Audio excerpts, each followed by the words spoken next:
discuss about chronic suppurative osteomyelitis. So it is actually a sequelae of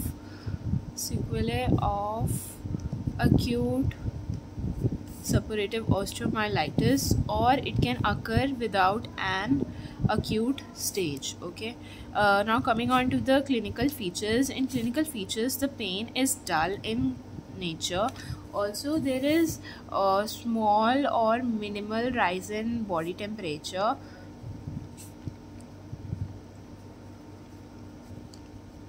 It usually occurs in the molar area of mandible. The leukocytosis is greater than the acute. Also, there can be expansion of bone.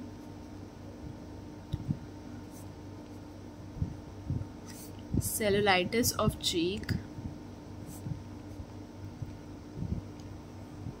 Then malodor or fetid odor. Lymphadenopathy.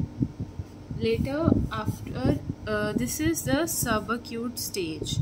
Now the subacute stage can change into the chronic form, secondary chronic form, where there is fistula and sequestrum formation. Fistula and sequestrum formation. Also, there can be induration of soft tissue.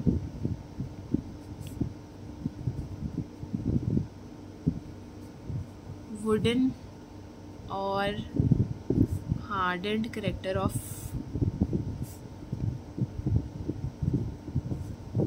affected tissue. Now coming on to the radiographic features. In radiographic features, we get the moth-eaten appearance as we were getting it in acute osteomyelitis. Moth-eaten margin appearance. Now the sequestrum formation is also there.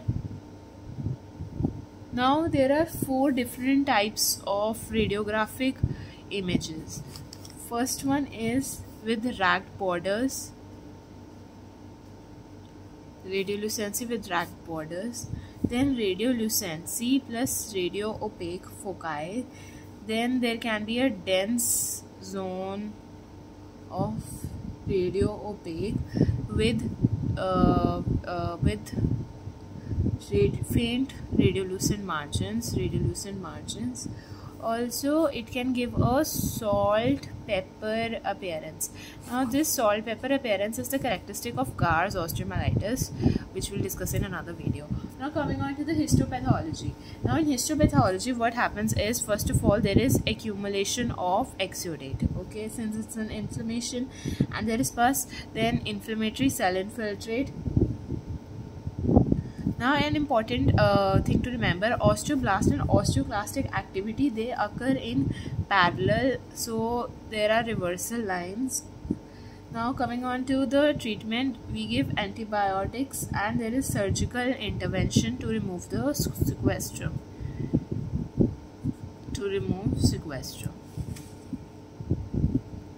Now coming on to the histopathological diagram. So first of all, we will draw the necrotic bone.